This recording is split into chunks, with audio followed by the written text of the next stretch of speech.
Immigrants in the U.S. in what some are describing as a scare tactic. Trump wrote, quote, that next week ICE will begin the process of removing millions of illegal aliens who have illicitly found their way into the United States. The Washington Post reports that officials with knowledge of the preparations were not aware of Trump's plan to divulge their enforcement plans on Twitter. Come on, man. Joining us now for context is MSNBC correspondent. It's so important. Jacob Soboroff. It's so important. I would think so. Context. Unbelievable. So this is where, listen, this is where we are. Yeah. This is where we're going to be because Donald Trump knows nothing else. He is, as Paul Simon saying once, a one-trick pony. Gets in trouble, bashes immigrants. And he goes back to the play. The saying is go back to the play. If it works, he goes back to the play even though he knows that it doesn't work. This is just family separation by another name, is what he is threatening. He's threatening to deport number one, it's operationally impossible to deport millions of undocumented people that are in the United States. We don't have the money to do it. So even if he wants to, or the space. What did we hear before? Like it costs, I think, 400,000. Is the most we could ever deport. 400,000 was, and even that is an astronomical price. I think he feels some sort of inadequacy because President Obama, who did earn the nickname Deporter-in-Chief, was the one to hold the record 400,000 undocumented immigrants deported in 2012. So can we stop right there? Yeah. When Donald Trump became president of the United States, illegal border crossings were at a 50-year low. As low as they've ever been. As low as they've ever been. Since Donald Trump has been there, screeching and howling about how he's going to close the border, the smugglers have been able to manipulate people in Central America saying, we got to go now. We got to go now. Is there any indication that people are going to catch on to the fact? Do we need to do a better job reporting that now he's doing a much worse job than Barack Obama, and he's created this crisis? There have never been more families coming across the southern border and being apprehended at the southern border. And remember, all those families are turning themselves in. Donald Trump is a human billboard for illegal migration. The way he's talking about this, when he came into office and the numbers dipped, they called it the Trump effect because he was talking tough and people were scared. People aren't scared of Donald Trump anymore. They're rushing into the country. His threats are basically a big flashing neon sign saying, come here now or you're never going to get in. And that's why you're seeing so many people come into the country. His policies, his attempt to deter have failed spectacularly, miserably, and we're seeing the consequences today. Mike. What have you heard about the construction of a new facility at Fort Sill, Oklahoma, to house even more children separated from their family? Well, and that is part of the problem.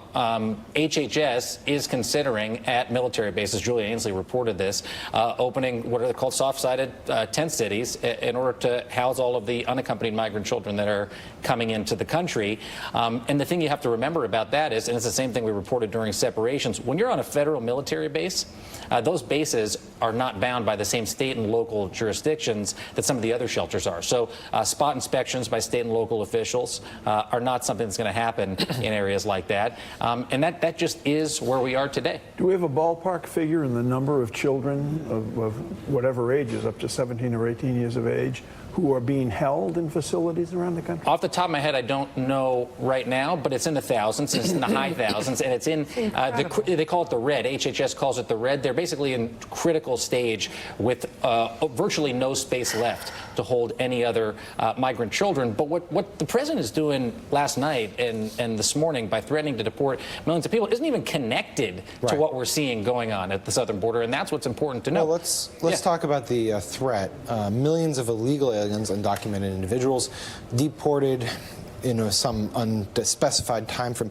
What does that look like practically? Let's say theoretically, for this exercise, he actually follows through on this threat.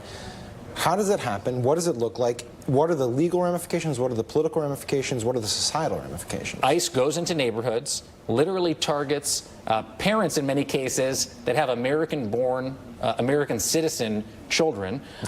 While these children are at school, while the parents are at work, or in any wide variety of circumstances, they're going to go and do a raid on those families and take those parents. So you take the parents away, rip up the families. Where do the parents go?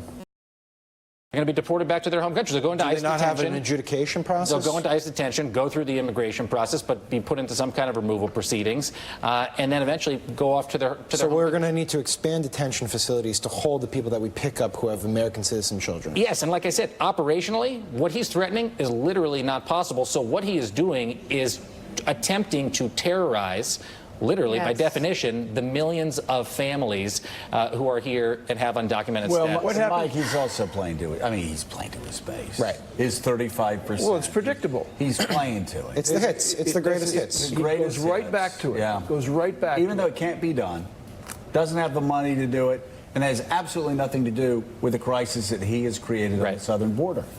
So, yes, and the reality of this is, correct me if I'm wrong, is that this apprehension of people that ICE is supposed to about to begin could result in something like this.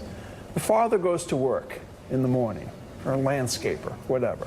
The mother goes to work at a restaurant. The kids are in school. The kids were born in the United States. Maybe, Junior high, high maybe school, not. elementary school, whatever. This has happened. At the end of their school day, their parents have been scooped up and are gone. And they may see it on a YouTube video posted by their friend. It might happen outside of their school or at their local restaurant or at the local supermarket. It's the United States of America. I know. And Terrorizing.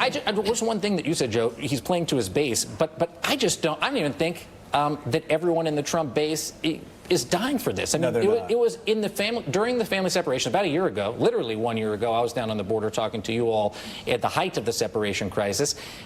People that supported Donald Trump were sickened by what he was doing to rip families, separations. parents and children apart. This would have the exact same effect. He knows he can't even go through with it, but he just wants people to It would believe have the it's exact same something effect, that he except wants. people know these family units. I mean, these are family Yes. units in our society. Neighbors. We know. Yeah. They're literally our So it's neighbors, our even worse. coworkers. I always tell the story about evangelicals that I knew, that I went to church with, being sickened by what they saw when we would go over and provide relief to Mississippi and Louisiana during Katrina. Yeah. I mean, and this is shocking, equally even more shocking, Jacob. And again, it doesn't, he can't do it, first of all.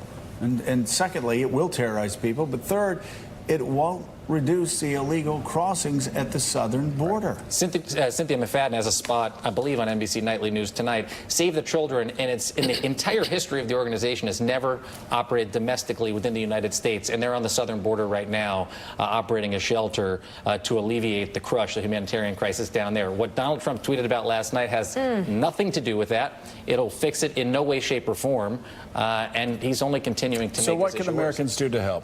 Well, first of all, get involved with some of the advocacy organizations that are down there and literally taking care of the thousands of migrants that are being dropped off at bus stops throughout not just the South, the Southwest, but the entire United States. They're being flown around the country and basically dropped to figure out what to do. The other thing you can do, and this it's controversial, but it shouldn't be, is make sure that there is a place for these undocumented migrant children to go and to sleep. HHS, everything that I've seen, been inside these shelters, takes good care of these children.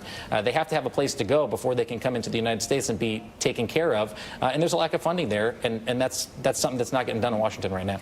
Jacob Soboroff, we can't thank you enough for your